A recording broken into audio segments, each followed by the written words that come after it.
Hello नमस्कार, जय सीताराम, जय बिहार। कैसे हैं आप लोग? आपका बहुत बहुत स्वागत है मेरे चैनल स्वीडिश इन ऑफिशियल में। दोस्तों, जो हमारा चैनल है उसमें चर्चा होती है सनातन की, उसमें चर्चा होती है बाबा हनुमान जी की, श्री राम जी की, और जितने भी सनातनी वैल्यूज हैं, जितने भी सनातनी मूल्य हैं और सनातनी धार्मिक पुस्तकें हैं, उनका जो है हम लोग चर्चा करते हैं अपने चैनल पे।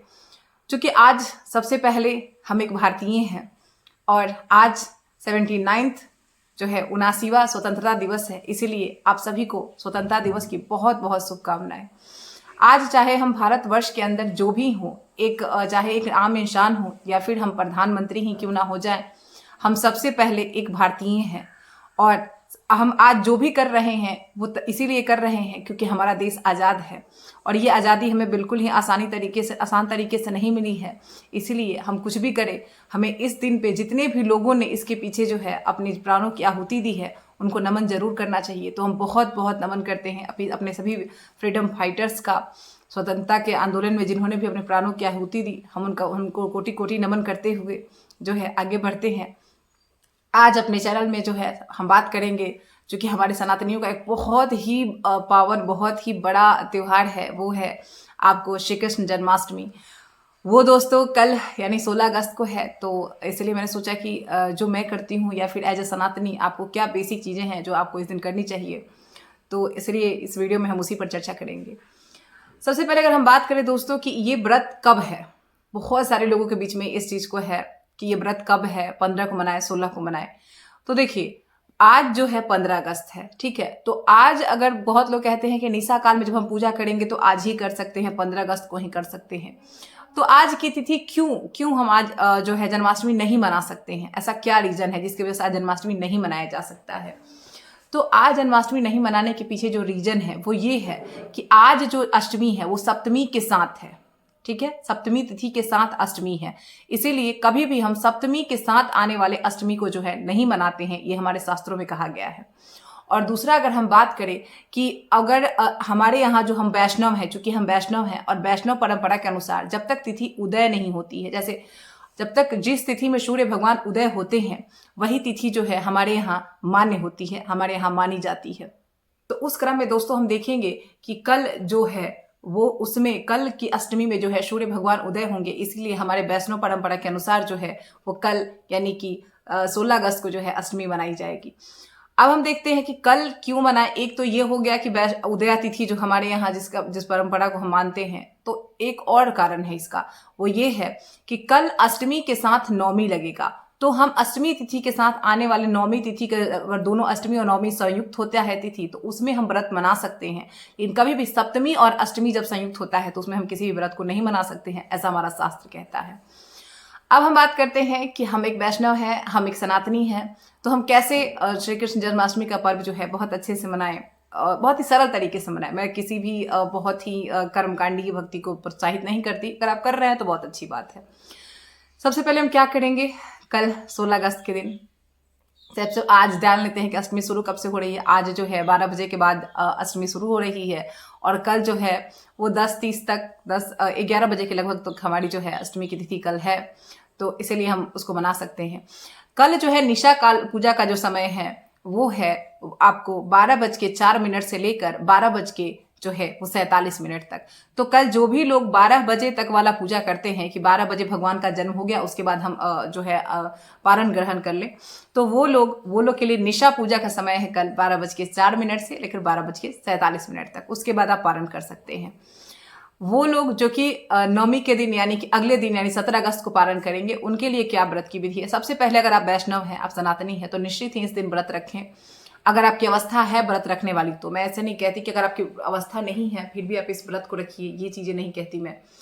तो अगर आपकी अवस्था है व्रत रखने की तो आप निश्चित ही व्रत रखिए, क्योंकि इस दिन क्या होता है कि ऐसा माना जाता है कि अगर आप वैष्णव हैं और आपने अगर इस दिन व्रत नहीं रखा है तो इसका आपको बहुत ही ज्यादा अपराध लगता है। ऐसा हमारे शास्त्रों में वर्णित है कि ऐसा माना जाता है कि अगर आप इस दिन व्रत नहीं कर पा रहे हैं तो आपको इसके नियमित में आपको 2 ब्राह्मण को भोजन कराना पड़ता है। आप अगर ब्राह्मण को नहीं करा सकते तो आप किसी गरीब को भी 2 गरीब को जो है वो भोजन करा सकते हैं, ऐसा शास्त्र वर्णित है।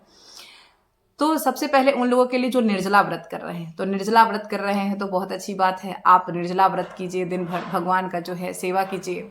ये दिन भर भगवान को भोग लगाइए और दिन भर निर्जला रहिए। लेकिन जो लोग निर्जला नहीं कर पा रहे हैं वो लोग क्या करेंगे, वो लोग सात्विक, वो लोग जो है वो जो लोग निर्जला नहीं कर पा रहे वो लोग फलाहार पे कर सकते हैं। फलाहार का मतलब ये नहीं हुआ दोस्तों कि आप दिन भर खाते रहें, वो व्रत नहीं होता है।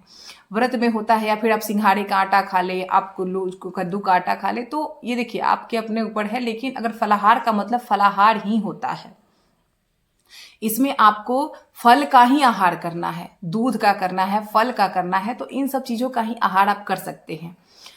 तो किसी एक टाइम में या फिर मैक्सिमम 2 टाइम्स, आप 2 समय जो है आप कुछ भी थोड़ा सा, जैसे कि केला ले लिए, फल ले लिए, कोई भी फल आप जो है आहार करें 2 टाइम, मैक्सिमम 2 टाइम्स। रात्रि में आपको कुछ नहीं लेना है।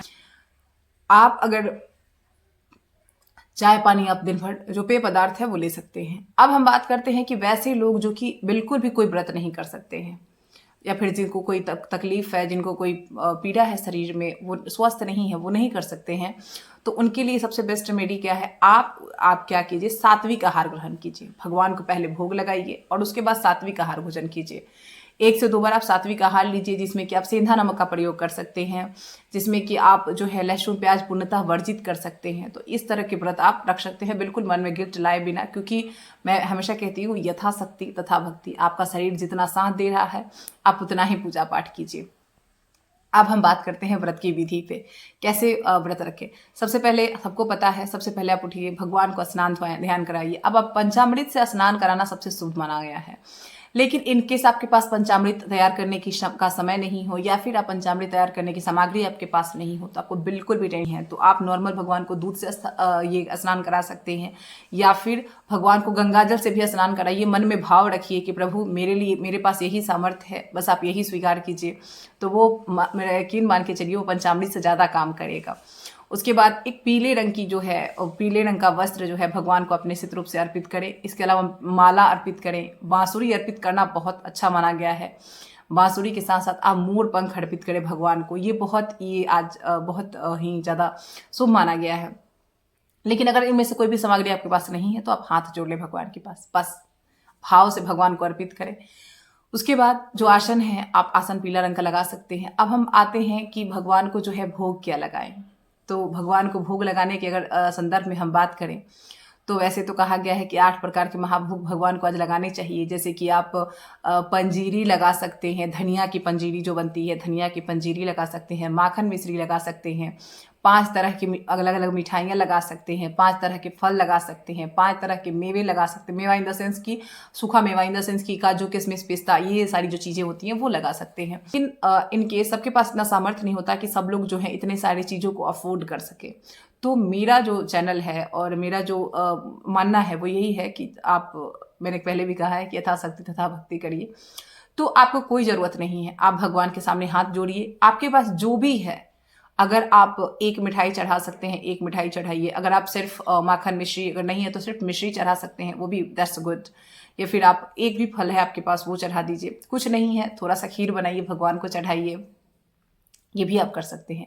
लेकिन अगर आपके पास सामर्थ्य है तो आप 5 तरह की मिठाई भगवान को लगाइए, 5 तरह के फल भगवान को लगाइए, माखन मिश्री का भोग लगाइए।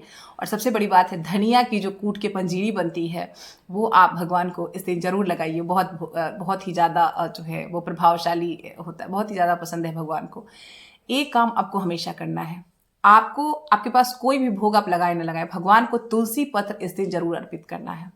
भगवान श्रीहरि के स्वरूप है और श्रीहरि को तुलसी पत्र बहुत ही प्रिय है। चाहे आप राम जी के स्वरूप का पूजा कर रहे हैं, चाहे आप कृष्ण जी के स्वरूप का पूजा कर रहे हैं, जब तक आप भगवान को जो है वो तुलसी पत्र अर्पित नहीं करेंगे तब तक जो है आपकी पूजा जो है, आपका भोग जो है भगवान तक वहीं पहुंचेगा, भगवान उसको स्वीकार नहीं करेंगे। तो आपने जो भी भोग लगाया है भगवान को सामने जो है हाथ जोड़िए, प्रभु मेरी सामर्थ्य यही है और ये तुलसी पत्र तोड़ दीजिए। बोलिए बाबा आज के दिन मेरा यही सामर्थ्य है, आप स्वीकार कीजिए। लेकिन अगर आप सामर्थ्यवान हैं तो आपको जितना हो सकता है उतना प्रभु को भोग लगाइए। इसके अलावा आप यहाँ पे अपने सुबह का जो भोग धूप दीप कर लिया। अब आपको क्या करना है, आपको सबसे पहले, अब ये सामर्थ्य की बात नहीं होती है, अब आपको जो करना है वो सबको करना है। या तो आप दिन भर राधा राधा करिए, वो सबसे अच्छा चीज़ है। लेकिन अगर आप राधा राधा नहीं कर रहे हैं तो आप अगर मंत्र जाप ही करना चाहते हैं तो एक मंत्र है, श्री कृष्णाय वासुदेवाय हरे परमात्मने प्रणतः क्लेश नाशाय गोविंदाय नमो नमः। ये मंत्र जो है अचूक प्रभावशाली है, अचूक आपके सारे कष्ट का आपको इंस्टेंट फीलिंग आने लगेगी, तत्काल आपको समझ में आने लगेगा कि आपको आपसे जो है कोई बहुत बड़ा जो स्ट्रेस है, आपका बहुत बड़ा चिंता है, तनाव है, वो रिड्यूस हो रहा है। और ऐसा स्वयं प्रेमानंद जी महाराज भी कहते हैं। तो आपको अगर आप दिन भर मंत्र चांट ही करना चाहते हैं तो ये मंत्र आपके लिए बेस्ट है। आप कम से कम श्री कृष्ण जन्माष्टमी के दिन 108 बार जो है इस मंत्र का चांट जरूर करें। मैं मंत्र को दोहरा देती हूँ। कृष्णाय वासुदेवाय हरे परमात्मने प्रणतः क्लेशनाशाय गोविंदाय नमो नमः। इसमें जो है श्री हरि जो है आपके क्लेश का हरण करते हैं। ये मंत्र उसी के निमित्त रचना किया गया है। तो इस मंत्र का आप जाप करें। या फिर एक मंत्र और होता है, ओम नमो भगवते वासुदेवाय नमः। ओम नमो भगवते वासुदेवाय नमः। तो आप इस मंत्र का भी जाप कर सकते हैं। तो ये 2 कृष्ण भगवान के मंत्र हैं, वो बहुत ही ज़्यादा इम्पॉर्टेंट है, बहुत ही ज़्यादा महत्वपूर्ण है। इन दोनों मंत्रों की एक एक माला कर सकते हैं कम से कम। लेकिन मैं कहती हूँ कि अगर आपने पूरे दिन फास्टिंग रखा है, अगर आपने व्रत किया है, तो भगवान का नाम आपके मुंह में से बाहर नहीं जाना चाहिए। आप कोई पूजा पाठ नहीं करिए। हमारे यहाँ क्या होता है कि लोग पूजा पाठ बहुत अच्छे से जो पूरा व्रत रख लेते हैं, पूजा पाठ का जो कर्मकांड है वो कर लेते हैं, लेकिन सबसे इम्पॉर्टेंट चीज़ होती है कि भगवान का नाम लेना। तो आप भगवान का नाम लेना ही भूल जाते हैं। तो अगर आपसे नहीं पॉसिबल है तो आप सात्विक आहार लेके ही पूजा कीजिए, लेकिन आप भगवान का नाम लीजिए। आपने व्रत किया है ना, तो पूरे दिन आपके मुंह पे या तो राधे राधे या फिर हरे राम राम राम हरे हरे, हरे कृष्ण कृष्ण कृष्ण हरे हरे, ये महामंत्र होना चाहिए। या फिर आप कृष्ण भगवान का जो महामंत्र है कृष्णाय वासुदेवाय वो कर सकते हैं, या फिर जो है ओम नमो भगवते वासुदेवाय, तो आप ये कर सकते हैं। लेकिन आपको मोरल ऑफ द स्टोरी यही है, मेरे वीडियो बनाने का उद्देश्य यही है। मैं एकदम से सरल भक्ति की तरफ जाती हूँ। आपने क्या भोग लगाया भगवान को, आपने कैसे पूजा की, मैं उसमें नहीं पड़ती। मैं कहती हूँ भगवान को हाथ जोड़ लो, जो लगाते हो भगवान वो सब स्वीकार कर लेंगे। बस भगवान का नाम कीर्तन करो, भगवान का नाम लेना जरूरी है। क्योंकि कहा जाता है कि भगवान से भी बड़ा भगवान का नाम है, राम से बड़ा राम का नाम। और यही बात यहाँ भी अप्लाई होती है कि भगवान से बड़ा भगवान का नाम है। तो अगर आप व्रत कर रहे हैं तो सही फल आपको, कोई भी उपाय कर लो, कोई भी कर्मकांड कर लो, लेकिन अगर आप भगवान का नाम का जाप नहीं करते हैं दिन भर, तो फिर ये व्रत जो है आपका अधूरा माना जाएगा। इसीलिए आप जो भी हैं, जहाँ से भी हैं, अगर आप चांट नहीं कर सकते हैं, बोल नहीं सकते हैं, उच्चारित नहीं कर सकते हैं, तो आप अपने स्पीकर में अपने घर में दिन भर मंत्र चला के रखिए, दिन भर, ताकि भगवान के नाम की वाइब्रेशन जो है वो आपको व्रत के दिन आपको मिलती रहे, और निश्चित रूप से जो है आपका कल्याण होगा इससे। तो हम आगे बढ़ते हैं। इस तरह से आप व्रत कर सकते हैं। अब रात में जो है, रात में जो भगवान का जन्म होता है 12 बजे से 4 बजे, 12:04 से लेके 12:47 के बीच में आपको क्या करना है, तो आपको खीर पूरी, जो आलू की सब्जी बना सकते हैं आप, उसके बाद मिठाई, फल जो भी है आपके पास, तुलसी पत्र की व्यवस्था आपको स्पेशली करनी है।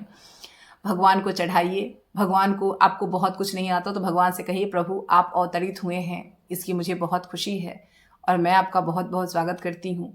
मैं अपने हृदय की गहराइयों से जो है आपको कोटि कोटि नमन करती हूँ प्रभु। मैं, मेरे से जितने हो पाई मैंने उतनी भक्ति की, अब आगे जो है आप संभाल लेना।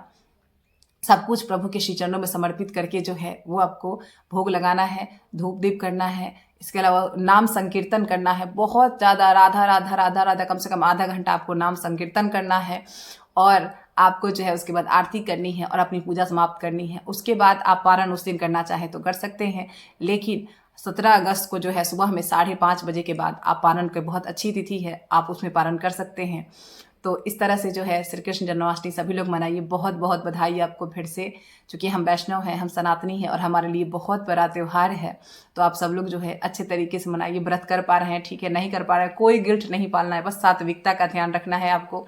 और नाम कीर्तन जो है, भगवान के नाम का कीर्तन जो है आपको पूरे दिन करना है, आप चाहे व्रत करें या फिर। तो इसी के साथ मैं स्वीटी शिन अब आप लोगों से विदा लेती हूँ। जय श्री सीताराम, जय बाबा हनुमान, जय गुरु जी, जय श्री कृष्ण।